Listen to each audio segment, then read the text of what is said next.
Bienvenidos. Hoy, la historia de María Magdalena, la transformación y el testimonio. Prepárense para una transformación épica. Empezamos. El aire en Magdala olía a pescado seco y especias exóticas, una mezcla que hablaba de prosperidad y comercio a orillas del mar de Galilea. Era una ciudad con una riqueza tangible, pero también con una sombra profunda de inmoralidad y una fama turbia. En el centro de esa dualidad vivía María. La llamaban María la Magdalena, quizás para distinguirla, quizás para etiquetar su miseria. Su sufrimiento no era el de la pobreza física, sino el de una batalla interna implacable. La Biblia lo resume en una frase terrible. De ella habían salido 7 demonios. No era una enfermedad, era una posesión que la había convertido en una prisionera en su propio cuerpo. La atormentaban voces, la consumían los terrores nocturnos y la llevaban a actos de autodestrucción y vergüenza que la apartaban de la sociedad. La desesperación de María no era una queja, sino un grito silencioso. Había recurrido a todo tipo de rituales, curanderos y promesas de liberación, gastando su fortuna y su dignidad. El estigma sobre ella era una condena social. Era señalada, temida y evitada. Vivía en la riqueza de su ciudad natal, pero su alma vagaba en la más absoluta miseria. Su vida era un infierno personal, una lucha constante contra fuerzas invisibles que la controlaban y la humillaban. Fue en medio de ese pozo de desesperanza que escuchó hablar de un carpintero de Nazaret, un rabino itinerante que hablaba con una autoridad nunca antes vista, un hombre cuyo toque y palabra no solo curaban cuerpos, sino que liberaban almas. La curiosidad, y quizás la última chispa de esperanza, la llevó a buscarlo. El encuentro no fue un ritual complejo ni una larga ceremonia. El momento en que se encontraron, la mirada de Jesús atravesó su tormento, reconociendo el alma sufriente que había debajo de la aflicción. Las palabras de Jesús fueron pocas, pero su poder fue absoluto. No hubo gritos ni lucha física, solo una orden de autoridad divina. La liberación de María fue instantánea y total. Los tormentos cesaron. La bruma que había nublado su mente se disipó. Por primera vez en años, experimentó una paz profunda. 7 demonios se fueron, dejando tras de sí no un vacío, sino un espacio lleno de gratitud y una deuda espiritual que ella se propuso pagar con su vida entera. María, la estigmatizada, la atormentada, había renacido. Pero con esa liberación vino una decisión radical: abandonar su vida anterior. Ya no era la mujer de Magdala conocida por su pena, sino una seguidora devota, incondicional. Dejó atrás su hogar, sus comodidades y cualquier posibilidad de una vida social normal para seguir los pasos de su liberador. ¿Qué haría ahora? ¿A dónde iría? Su nueva vida de discipulado estaba a punto de comenzar, y el destino del ministerio que ella apoyaría dependía en gran parte de su fe y su inquebrantable lealtad. La liberación de María fue más que un milagro. Fue un llamado a la acción. El momento de su sanación marcó el comienzo de una vida dedicada al servicio de su libertador. Elías dejó su negocio de pesca, Mateo su mesa de impuestos, María su estabilidad en Magdala. Ella eligió el camino del discipulado activo y público al lado de Jesús. Es crucial entender el verdadero rol de María, a menudo mal interpretado. El texto bíblico la sitúa como una de las seguidoras más cercanas y respetadas. Su fe no era pasiva, era una fe que se manifestaba en servicio y apoyo constante. Formó parte de un grupo esencial de mujeres que no solo seguían a Jesús a través de Galilea y Judea, sino que sostenían el ministerio con sus propios recursos.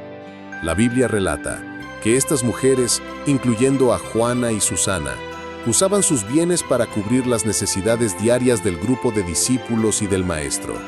Este era un rol de liderazgo y responsabilidad financiera que liberaba a Jesús y a los 12 para centrarse únicamente en la predicación. Para María, usar su fortuna era un acto de gratitud y devoción inagotable. El camino que eligieron no era seguro. A medida que el ministerio de Jesús ganaba seguidores, también crecía la hostilidad de las autoridades. La tensión en Jerusalén se intensificaba y el peligro se hizo palpable. Jesús comenzó a hablar de su inminente sufrimiento y el miedo y la confusión se apoderaron de muchos. Mientras algunos discípulos masculinos debatían sobre posiciones de honor o temían la confrontación, María y las otras mujeres se mantuvieron enfocadas en su misión, el apoyo incondicional. Su lealtad era práctica y pura. A pesar de las crecientes amenazas de persecución y de la brutalidad romana, María Magdalena siguió adelante. Su acto de seguir a Jesús a Jerusalén no fue ingenuo, fue un acto consciente de valentía. Ella estaba decidida a no abandonarlo. Su fidelidad inquebrantable estaba a punto de convertirse en el único faro de esperanza en la hora más oscura que la humanidad estaba a punto de presenciar. Su lealtad sería puesta a prueba de una manera que cambiaría para siempre su testimonio. La noche cayó sobre Jerusalén, y con ella una oscuridad que iba más allá de lo físico. La traición se consumó, el arresto fue violento y el proceso una farsa brutal. En esas horas de caos y terror, la fidelidad de muchos de los seguidores más cercanos de Jesús se hizo pedazos. Los discípulos, los que habían prometido no abandonarle, huyeron, dispersándose por el miedo a ser asociados con un condenado a muerte. Pero en el círculo íntimo de Jesús, la lealtad se mantuvo en los corazones de aquellos que lo habían servido sin buscar el poder, las mujeres, y a la cabeza de ese pequeño grupo, inquebrantable en su dolor, estaba María la Magdalena. La narrativa de la crucifixión debe ser vista a través de sus ojos. Ella no huyó. Ella soportó el trauma, permaneciendo al pie del madero junto a la madre de Jesús y a la hermana de su madre. La escena era de horror indescriptible. La burla de los soldados, la agonía de Jesús y el sonido seco de los clavos. María fue testigo de cada momento, y su dolor era el de quien ve a su liberador y maestro sufrir el peor de los castigos. Su corazón se rompía, no solo por la pérdida de un líder, sino por la aniquilación de la única persona que le había devuelto la vida. Cuando todo terminó y el cuerpo inerte de Jesús fue bajado, María estuvo ahí. Ella presenció cómo José de Arimatea y Nicodemo, con una valentía sorprendente, reclamaron el cuerpo. Ella lo siguió hasta el huerto, donde Jesús fue apresuradamente envuelto en un lienzo con especias y colocado en la tumba nueva. Su alma gritaba por la imposibilidad de darle un entierro digno, un último acto de amor y respeto. La tumba fue sellada y una piedra masiva rodada sobre la entrada. El descanso obligatorio del sábado se cernía sobre el grupo. El dolor de María no le permitía la paz. Era una herida abierta, pero su fe y su devoción se transformaron en un propósito. Tan pronto como la ley lo permitiera, regresaría. Así, al atardecer del sábado, mientras Jerusalén guardaba silencio, María preparó sus especias. Su mente no pensaba en milagros, sino en servicio. Ella planeaba regresar al amanecer del primer día de la semana para completar el ritual de unción que la prisa de la Pascua había impedido. Este acto, el de ungir un cuerpo ya sin vida, era el último gesto de amor que podía dar. La devoción de María Magdalena la llevó a enfrentar la oscuridad sola, mientras el mundo dormía. Ella fue la primera en moverse hacia la tumba al amanecer, con el corazón roto, pero los pasos firmes. Su acto de fidelidad no buscaba resurrección, buscaba honrar a un muerto. Y esa lealtad, ese servicio en medio de la desolación, estaba a punto de ser recompensado con el encuentro más trascendental en la historia de la humanidad. Su dolor estaba a punto de transformarse en el testimonio más épico. El sol apenas comenzaba a romper el horizonte cuando María Magdalena llegó al sepulcro. El silencio de la mañana solo era roto por el sonido de sus pasos sobre la tierra y el latido ansioso de su corazón. Su misión era simple: honrar al muerto, pero al acercarse a la tumba, encontró la escena de su devoción completamente alterada. La piedra, masiva e imposible de mover para una sola persona, había sido rodada a un lado. La tumba estaba abierta.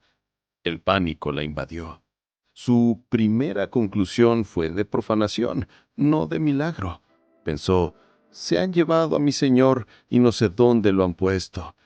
Corrió de vuelta para informar a Pedro y a Juan, quienes llegaron, vieron las vendas y el sudario doblado, pero regresaron a casa perplejos. María, sin embargo, se quedó. Su lealtad no le permitía marcharse. Estaba sola, llorando inconsolablemente junto a la tumba vacía. Su dolor era tan profundo que ni siquiera notó la presencia de 2 ángeles dentro del sepulcro, que le preguntaron por qué lloraba. Ella les repitió su aflicción. Entonces, al darse la vuelta, vio a un hombre. Su vista, nublada por las lágrimas y la tristeza, le impidió reconocerlo. Creyó que era el jardinero y le suplicó, con la voz rota, que le dijera dónde había puesto el cuerpo de Jesús, prometiendo llevárselo ella misma. Su deseo de servicio era más grande que su lógica. El hombre solo pronunció una palabra: María. Esa simple palabra, dicha con la familiaridad y el amor de aquel a quien ella había seguido y servido, rompió el velo de su dolor y su incredulidad. No fue la visión de un ángel ni la evidencia de una tumba vacía. Fue la voz de su maestro llamándola por su nombre. Ella cayó a sus pies con un grito de alegría: Raboni, maestro mío. El encuentro fue breve, pero el mandato que recibió fue inmenso. Jesús le dijo: ve a mis hermanos y diles: subo a mi Padre y a vuestro Padre, a mi Dios y a vuestro Dios. María Magdalena se convirtió en ese instante en la primera testigo de la resurrección. Se le otorgó el privilegio supremo de llevar la noticia más grande de la historia a los discípulos. Ella corrió, con su dolor transformado en júbilo y su desesperación en testimonio, y anunció: he visto al Señor. Aunque los apóstoles se mostraron incrédulos al principio, el testimonio de María no se desvaneció. Ella, la mujer que había sido poseída por demonios y luego había sido la más leal en la crucifixión, fue investida por Jesús mismo con el título no oficial de Apóstol de los Apóstoles. Su historia culmina con la comprensión de que Dios elige a los que menos espera el mundo para las misiones más importantes. Elías recibió fuerza en el desierto a través del pan y el susurro. María Magdalena fue restaurada por un nombre pronunciado con amor, demostrando que la verdadera fortaleza y el mayor propósito a menudo se encuentran al pie de la cruz, y que la lealtad en la oscuridad siempre es recompensada con la luz de la mañana. Si te ha inspirado la inquebrantable fe de María Magdalena, no olvides dejar tu me gusta y suscribirte al canal. Gracias por acompañarnos en esta historia de transformación. Hasta la próxima.